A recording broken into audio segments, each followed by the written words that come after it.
The overheated mind, the signs of cognitive siege. Okay, so the average human brain is a marvel of processing power, but like any computer, it has a limit.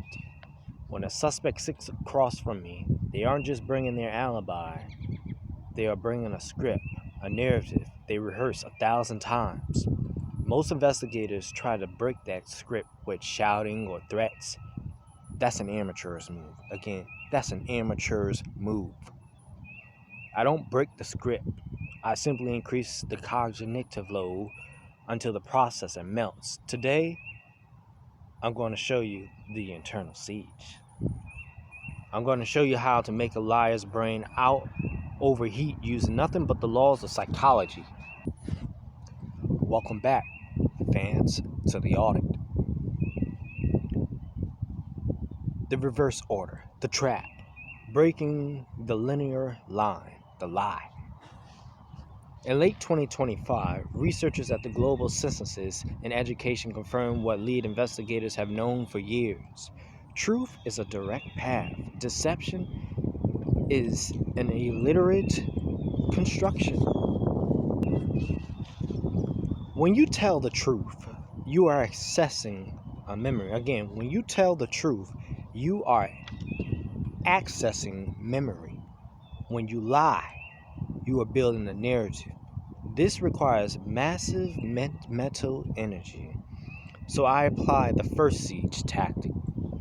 Reverse order recall. Yes, you heard that correctly. Reverse order recall. I don't ask what happened at 9 o'clock p.m. and then 10 o'clock p.m. No, not at all. I ask you what happened at 11:59 p.m. Then I ask you to tell it to me backwards. You see, a truth teller can do this because the images is in their head. A liar's script is linear. So by forcing them to go backwards, I'm forcing their brain to re-render the lie in real time. That's when the glitches start. The sweating, the stuttering, the strategic backtracking. Their CPU is at 99%. Strategic silence, the most expensive weapon. By March 2026, high-stakes negotiators have rediscovered an ancient truth. Silence is the most expensive weapon to misuse. In the siege, silence isn't a pause, it's a vacuum. Most people are terrified of empty space.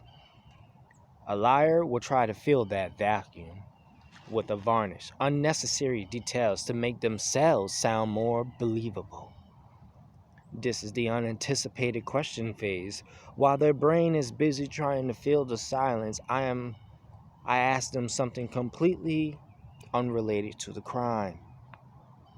What was the weather like when you what was the weather like when you walked to your car? If they have a prepared lie for the murder, they won't have a prepared lie for the humidity. The cognitive shift required to jump from a lie to a trivial truth causes a momentary freeze. That freeze is my confirmation.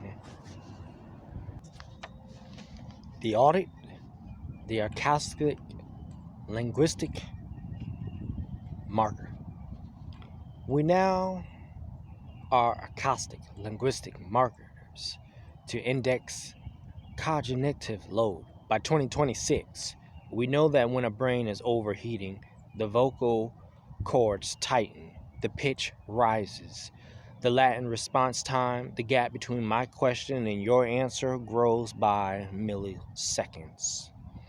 When I'm auditing a suspect, I'm not just listening to their words.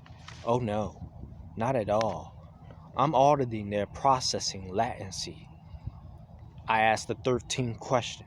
Why did it take you 1.4 seconds to remember the color of your own front door? I don't need a confession. I just need to show the jury that your brain couldn't handle the weight of your own story.